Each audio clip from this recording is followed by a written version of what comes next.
About 1,400 houses will be demolished illegally constructed on the banks of Gugrel Nala in Akbar Nagar, Lucknow by the Lucknow Development Authority. With this, about 5,000 people will be reportedly left homeless in one stroke.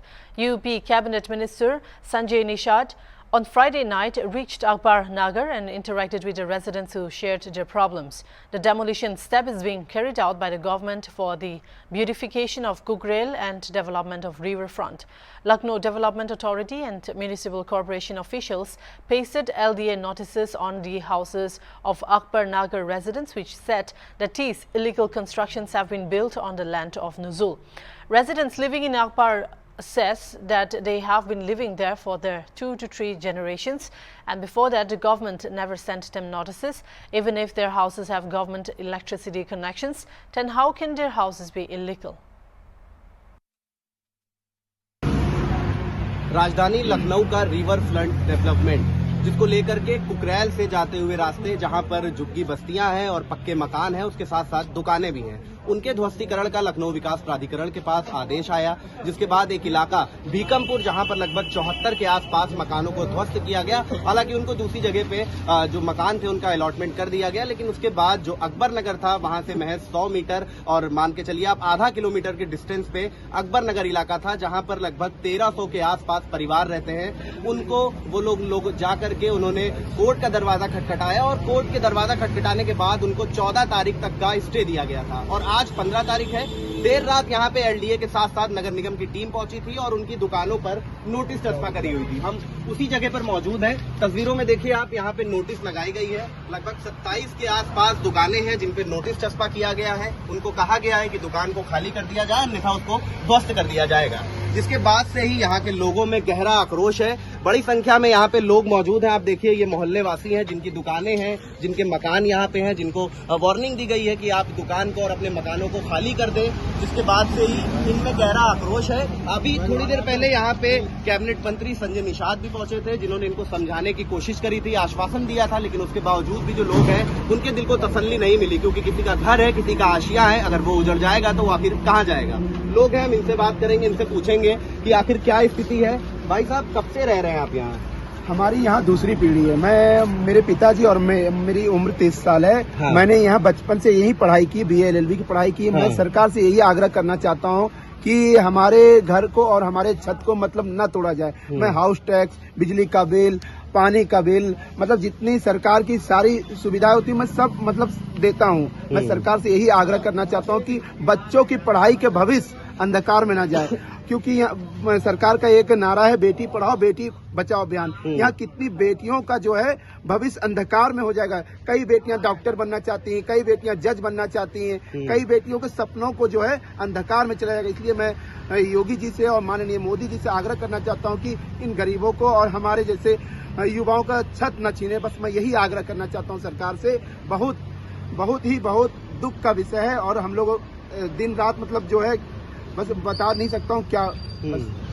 आज जैसे देर रात के अंधेरे में LDA और नगर निगम की team ने आकर के नोटिस को चस्पा किया, तो क्या इससे पहले भी आप लोगों को वार्निंग दी गई कि जो स्टे के बाद खाली, क्योंकि 24 घंटे बाद ऐसा हुआ है? नहीं, ऐसा कोई वार्निंग नहीं दिया गया। रातों रात ये क्या खेल है सरकार की और किसके क्या मंशा है, कोई हम लोगों को जानकारी नहीं। ये रातों रात नोटिस बांटने का कोई ये उचित उपाय नहीं। माहौल दहशत का है, पूरे मोहल्ले में दहशत का माहौल है, बिल्कुल दहशत का माहौल है। कोई चैन से रात में खाना नहीं खा पा रहा है, कोई चैन से सो नहीं पा रहा है। पूरे मोहल्ले में छोटे छोटे बच्चे पूछते पापा क्या होगा, स्कूल कैसे जाएंगे, हमारे दोस्त मिलेंगे या नहीं मिलेंगे। बहुत दहशत का माहौल है पूरे मोहल्ले में। आप बताइए, क्या नाम है आपका? मेरा नाम इफ्तिखार है। इफ्तिखार जी, कब से रह रहे हैं यहाँ पे आप? यहाँ पर हमारी अब इस वक्त चौथी पीढ़ी शुरू हुई। चौथी पीढ़ी यानी 4 पुश्तों से आप यहाँ? जी हाँ, हमारे पिताजी थे, अब हम हैं, हमारा बेटा है और फिर हमारे नाती यहाँ पर हैं। तो इस तरह से चौथी पीढ़ी शुरू हो चुकी है। और मैं तो यूं कहूँगा कि मुझे एक शेर याद आ गया कि जो हम लोग यहाँ पर रह रहे हैं, किस तरह जीवन यापन कर रहे हैं, जो जब से इन्होंने नोटिस बांटी है, ये तो एक एक घर के दिलों के लोगों से पूछा जा सकता है।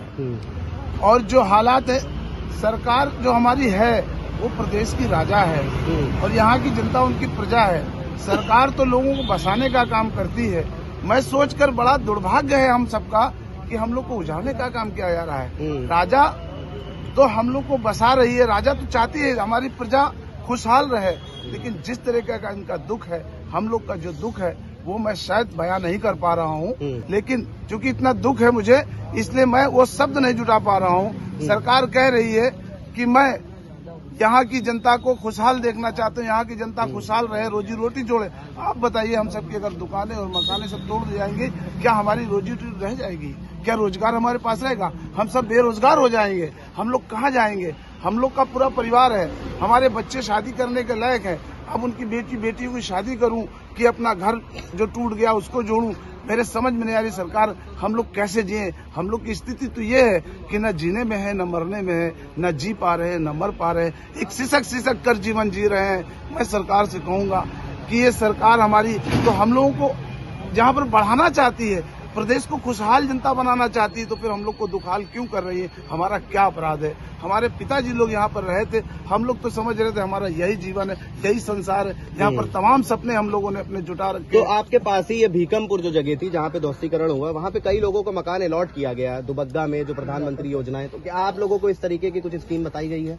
वो लोग कह रहे हैं कि वहाँ पर इस तरह से मकान, लेकिन उन मकानों पे हम लोग जिन परिवारों में रह रहे, एक परिवार में हम 5 भाई रह रहे हैं, इस तरीके से यहाँ पर एक मकान में 5-5, 6 परिवार जीवन यापन कर रहे हैं। अगर उन्हें एक छोटा सा मकान दे दीजिए तो बाकी की कितना बड़ा मकान वहाँ पे दिया जा रहा है? वहाँ पर वही 200-300 स्क्वायर फीट के अंदर का मकान है। और यहाँ पे कितना बड़ा मकान है? हम लोग जिसमें रह रहे हैं वो 1200 स्क्वायर फीट में मकान है। और जिन लोगों को मकान वहाँ पर, जिसे आपने जिक्र किया कि हम लोग को जैसे पता चला, जिन लोग को मकान दिया गया ना वहाँ व्यवस्था, वो लोग फिर बेचारे वहाँ से वापस आ गए, इधर उधर भटक रहे। कहीं अभी बीच में मैंने एक दिन अखबार में पढ़ा था कि वो समाजवादी कार्यालय के बाहर सो रहे थे। इस तरीके से इधर उधर वो लोग न्याय मांगने के लिए भटक रहे हैं। तो यहाँ पर इतनी बड़ी आबादी, जहाँ पर 50,000 से ऊपर लोग रह रहे हैं, ये कहाँ प्रदेश में भटकेगी? ये सरकार देखे और थोड़ी दया दिखाए, जो कम से कम हम लोग यहाँ पर अपना जीवन आसानी से जी रहे हैं। यदि उनका कोई प्रोजेक्ट है तो वो एक तरीका होता है कि वो कम से कम में अपना काम करके निकल जाए और हम लोग को यहाँ पर रेगुलाइज करे। हम लोग यहाँ पर अपना जीवन जिस तरह जी रहे हैं, अपना एक टाइम सिस्टम से बनाकर बच्चे पढ़ लिख करके अच्छे इंसान बने। भविष्य में हम भी खिलाड़ी रहे हैं, हम भी नेशनल खेले हुए आदमी है, लेकिन तमाम लोग हैं, लेकिन वो लोग सोचे सरकार और भी लोगों से। बेटा, क्या नाम है तुम्हारा? रेहान। कौन सी क्लास में पढ़ते हो? केजी में। तुम्हारा स्कूल कहाँ पे है? यही पास में है। पर घर में कौन कौन है? हाँ, मैं पापा है, मम्मी है। पापा मम्मी है। तो तुम भी बेटा रात में यहाँ पे खड़े हुए, क्या लगता है? डर है घर की, घर टूट जाएगा? डर है। डर लग रहा है? डर लग रहा है? कोई बात नहीं, सब ठीक होगा। तो निश्चित रूप से ये लोग हैं जो देर रात सड़क पे खड़े हुए हैं, आक्रोश भी है इनके अंदर, लेकिन कहीं ना कहीं सहमे हुए हैं, क्योंकि इनके दिल में डर है कि अगर ये रात को सो जाएंगे तो क्या इनका आशिया, इनका घर कल टूट जाएगा, उजड़ जाएगा। तो लोगों में आक्रोश है। हालांकि कैबिनेट मंत्री इनको समझा करके गए हुए हैं, लेकिन उसके बावजूद भी लोग यहाँ पे जो के तो बने हुए हैं। अब देखना होगा कि कब तक इस चीजों में फैसला आता है और क्या कोर्ट का स्टे आगे बढ़ता है, क्योंकि नगर निगम और एलडीए अब कार्रवाई करने के लिए पूरी तरीके से अड़ चुका है। देर रात गुपचुप तरीके से यहाँ पे नोटिस को चस्पा किया गया है। वीडियो जर्नलिस्ट विजय के साथ अशर असरार, हॉर्नबिल टीवी, लखनऊ।